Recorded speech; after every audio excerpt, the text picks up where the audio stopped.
Constitution de la Terre vivante. Article 7. Maintenir les cycles biogéochimiques.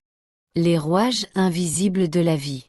L'article 7 de la Constitution de la Terre vivante plonge au cœur des mécanismes invisibles, mais absolument fondamentaux, qui régulent la vie sur notre planète, le maintien de cycles biogéochimiques stables.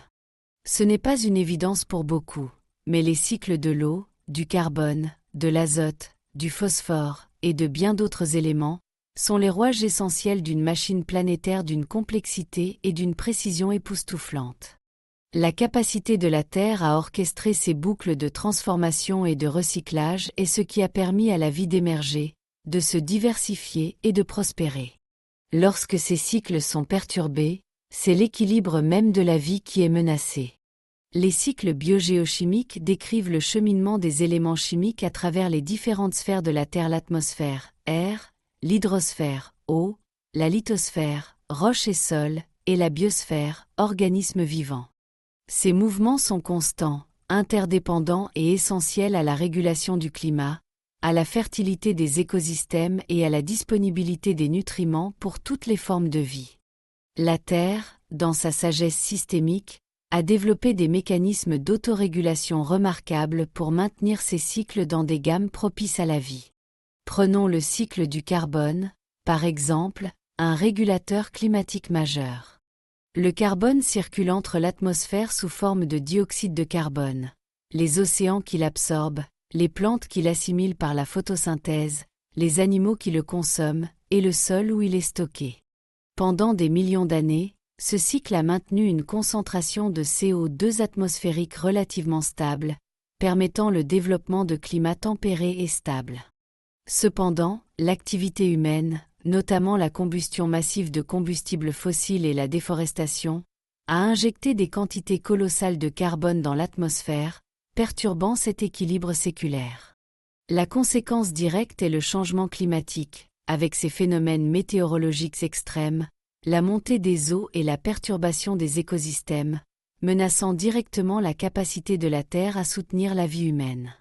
La Terre doit, dans le sens de sa fonction naturelle, tenter de rééquilibrer ce cycle, mais ses capacités d'absorption ont des limites, et notre vitesse d'émission les dépasse de loin.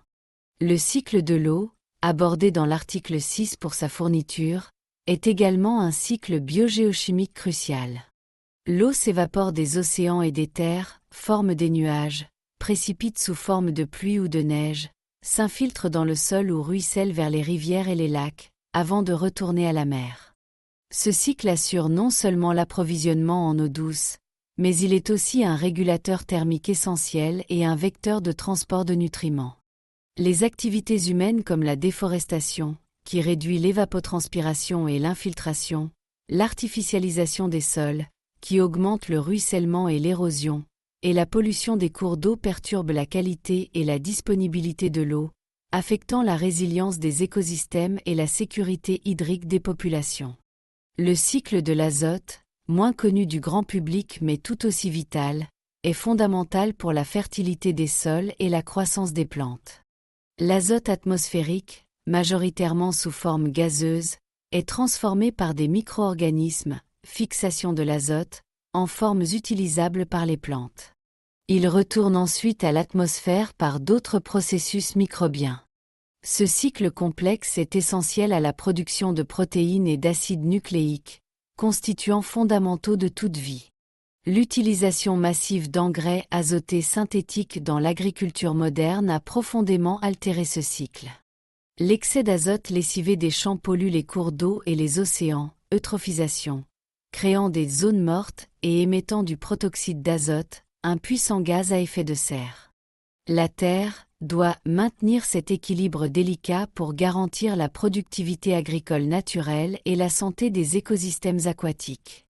Ces exemples illustrent une vérité fondamentale: la Terre n'est pas un simple réservoir passif de ressources, mais un système dynamique et interconnecté, où chaque élément joue un rôle dans le maintien de l'équilibre global. Les cycles biogéochimiques sont l'expression de cette intelligence planétaire, permettant une régénération et une réutilisation constante des éléments vitaux. L'impact de l'humanité sur ces cycles a été profond, et souvent destructeur. Nous avons, en l'espace de quelques siècles, injecté des perturbations d'une ampleur géologique. Changement climatique dû à la perturbation du cycle du carbone. Perte de biodiversité résultant de l'altération des habitats et des cycles. Désertification et érosion des sols en raison de la perturbation du cycle de l'eau et de la matière organique. Pollution des eaux et des sols par l'excès de nutriments et de toxines, affectant l'intégrité de tous les cycles. La constitution de la Terre vivante, à travers cet article 7, nous rappelle que notre prospérité, et même notre survie, dépendent directement de la capacité de la Terre à maintenir ses équilibres. C'est une question de fonctionnalité écologique. La Terre ne doit pas nous offrir un climat stable par obligation morale, mais elle fonctionne en maintenant ses cycles. Si nous brisons ces mécanismes, nous nous privons des conditions mêmes qui nous permettent de prospérer. Nous sommes intrinsèquement liés à ces processus, et en les déstabilisant, nous déstabilisons notre propre existence.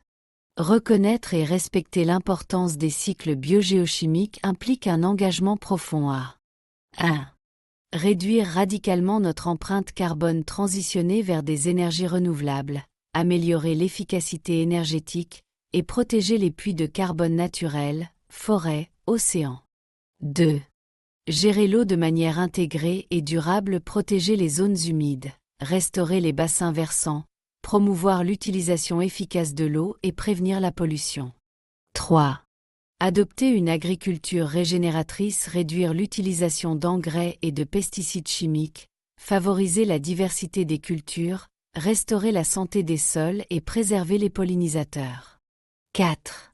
Promouvoir l'économie circulaire, réduire l'extraction de nouvelles matières premières en favorisant le recyclage, la réutilisation et la réparation, minimisant ainsi les déchets et les perturbations des cycles. 5. Soutenir la recherche et l'éducation, approfondir notre compréhension de ces cycles complexes et sensibiliser le public à leur importance vitale. L'article 7 n'est pas une simple clause technique, c'est un appel à l'humilité et à l'intelligence collective. C'est la reconnaissance que nous sommes des copassagers sur cette planète et que notre bien-être est indissociable de la santé des systèmes qui nous soutiennent. Maintenir des cycles biogéochimiques stables n'est pas un choix, c'est une nécessité existentielle pour la survie de la vie telle que nous la connaissons.